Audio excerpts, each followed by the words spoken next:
Boas-vindas a mais uma análise estrutural profunda. Hoje a gente vai investigar um conceito fascinante que promete mudar completamente a forma de enxergar aquele cansaço diário. Sabe aquele esgotamento ao final do expediente, que é totalmente mental e zero físico? Pois é, a gente costuma achar que isso é algum tipo de fraqueza biológica. Mas, na verdade, a análise de hoje revela que se trata de um erro clássico e um sistema termodinâmico. O objetivo aqui é auditar exatamente como a energia vital humana é processada. Por que tantas vezes fica aquela sensação de estar só gerando engrenagens enferrujadas no escuro sem sair do lugar? Vamos entender isso agora. A premissa central do material que vamos explorar é muito direta e impactante. O burnout não é um problema emocional, é uma falha de sistema.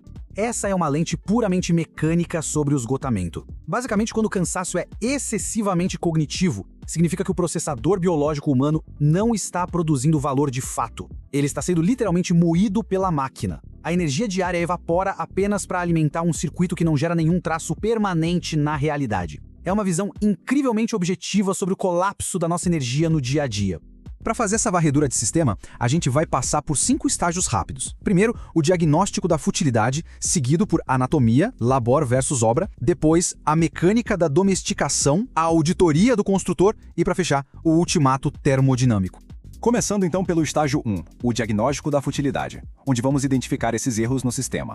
O cansaço mental constante é o grande sintoma de que a energia cognitiva está indo ralo abaixo naquilo que a fonte chama de tarefas circulares e estéreis. É só lembrar daquelas reuniões infinitas que não decidem absolutamente nada, do preenchimento burocrático de planilhas de alinhamento ou daquela montanha interminável de e-mails. Direcionar o poder analítico para essas coisas é o que chamamos de labor estéril. É um desperdício monumental de processamento. A máquina humana é desligada no fim do dia e não sobra nenhum rastro duradouro no mundo real. O que nos leva ao ponto 2 da nossa análise, anatomia, labor versus obra. Vamos ver o contraste energético exato entre eles. A mecânica do labor opera exatamente como um loop infinito de engrenagens enferrujadas. É um esforço estritamente circular e entrópico. O único propósito disso é fazer a manutenção do caos diário, garantindo que o presente fique idêntico ao passado, sem tirar nem pôr. A inteligência entra no sistema, as linhas cinéticas giram continuamente em falso, num cenário completamente escuro, mas nenhuma base nova é construída de verdade. A carga mental inteira serve só para evitar que a estrutura desabe. Agora a obra muda o jogo completamente. Sai a ferrugem e os ciclos viciosos e entra uma geometria perfeitamente sólida e estruturada. O texto define a obra como um esforço essencialmente linear e acumulativo. Não tem engrenagem girando em falso aqui. A obra é uma escada contínua. Ela organiza blocos e traz uma luz negentrópica, criando ordem a partir da desordem. Cada ação injeta estabilidade mensurável na realidade. É literalmente a construção de um legado claro, onde a energia não evapora, mas se cristaliza em soluções duradouras. O contraste visual e energético entre essas duas forças é gritante. De um lado, a armadilha do labor, esse loop infinito e desgastante onde a força vital se dissipa como calor num motor altamente ineficiente. Do outro lado, a clareza da obra. Blocos de informação lineares e acumulativos criando algo totalmente estável e permanente. É exatamente a diferença entre aceitar atuar só como o combustível de passagem de uma estrutura maior ou se posicionar como o arquiteto que modifica e organiza de forma definitiva o próprio ambiente. Chegamos então ao estágio 3, a mecânica da domesticação, o malware do emprego. A análise estrutural apontada pela fonte revela o financiamento maciço dos chamados bullshit jobs, ou seja, aquelas posições que exigem pura ocupação burocrática. E o propósito apontado para isso é bem claro: eliminar o tempo livre a qualquer custo. Ao manter o processamento mental o tempo todo ocupado com fluxos irrelevantes, a estrutura neutraliza riscos. Basicamente, evita-se que as próprias pessoas que sustentam o sistema tenham energia para estudar ou questionar como esse mesmo desenho financeiro funciona. O argumento é que, nessa configuração de domesticação, o salário não é um prêmio por criar algo perene, mas sim uma taxa paga para garantir que todo mundo continue ocupado. A energia biológica é drenada sem parar em tarefas estéreis, garantindo que o ciclo corporativo continue rodando sem sofrer abalos.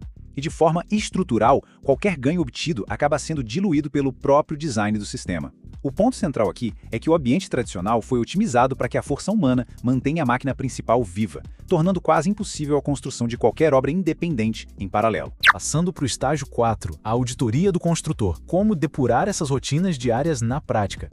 Então, como a gente audita para onde está indo a energia de cada dia? É só aplicar essa matriz de diagnóstico. A pergunta crucial sobre qualquer rotina é a seguinte: a tarefa principal precisa ser refeita do zero amanhã apenas para manter as coisas em pé? Se a resposta for sim, pronto. é o erro de sistema conhecido como labor rodando de novo. A segunda pergunta é: o que foi produzido hoje resolve de forma definitiva algum problema de escassez no mundo físico? No labor, a resposta é não. Na obra, é um grande sim. Essa depuração mostra na hora se a trajetória da energia adotada é uma rodinha de hamster sem fim ou uma evolução linear que de fato atualiza a infraestrutura da realidade. E chegamos ao nosso quinto e último estágio, o ultimato termodinâmico. É hora de reinicializar o sistema. O aviso que o texto base nos deixa é super incisivo. Pare de atuar como um mero processador biológico de entropia. O alerta termodinâmico é simples e não dá para ignorar. Se não houver um redirecionamento total de foco para a construção de uma obra perene, a inteligência cognitiva vai continuar servindo apenas como lenha. Exatamente, apenas combustível para manter a combustão de um sistema que foi desenhado por terceiros. A boa notícia é que a reinicialização estrutural é lógica e contínua. O passo a passo da fonte é claro. Primeiro, auditar implacavelmente todo o gasto atual de energia cognitiva. Segundo, interromper de forma consciente aquele ciclo inútil de processar entropia sistêmica. Depois, a recomendação é absorver o manual técnico da Synchronia Labs para entender a parte prática mais a fundo. E, por fim, efetivar a conversão técnica de vez, dedicando a capacidade analítica exclusivamente para erguer uma obra sólida e ascendente, degrau por degrau. O que nos leva à grande questão termodinâmica que deveria reger absolutamente qualquer esforço cognitivo daqui em diante. A inteligência aplicada neste exato segundo está apenas processando ruído sistêmico ou está de fato compactando a realidade para construir ordem duradoura? Fica o convite para uma reflexão muito cuidadosa sobre o real destino de cada gota de esforço diário. Agradeço demais a companhia de todos nessa exploração do texto base e até o próximo diagnóstico.